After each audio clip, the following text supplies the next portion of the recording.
Comme disait Victor Hugo, n'être pas écouté, ce n'est pas une raison pour se taire. Dès qu'elle s'immobilise, Lauriane ressent toute la volonté de ces femmes qui déposent des feuilles de thé dans un panier d'osier à longueur de journée.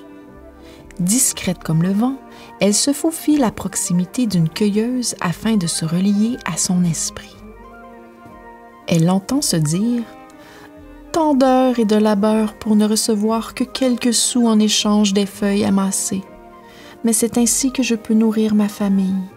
Qu'il pleuve, qu'il vente, qu'il fasse un froid glacial ou une chaleur insoutenable, je ne connais pas de répit. » Lauriane sent toutes les émotions de la travailleuse, la colère, la tristesse qui se cache derrière son silence résigné. L'esprit du vent lui chuchote. Certains humains choisissent de se taire. Ils ressentent parfois de l'amertume ou de la peine. Il arrive souvent avec le temps qu'ils ne ressentent plus rien. Cette absence d'émotion finit par étouffer leur capacité à exprimer leurs besoins et réprimer leur confiance de pouvoir changer les choses. La cueilleuse de thé pousse alors un soupir qui sort Lauriane de sa rêverie. Elle décide de rebrousser chemin pour retourner vers son ami le feuillu.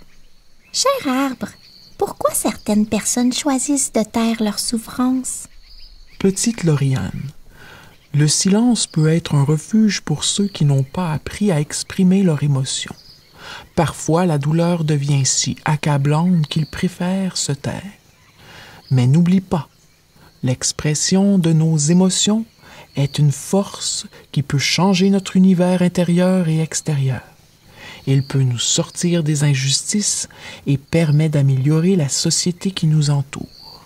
Avant l'arrivée de la noirceur, l'arbre lui donne une troisième pièce de teinte dorée et lui présente son tronc afin qu'elle s'y blottisse pour la nuit.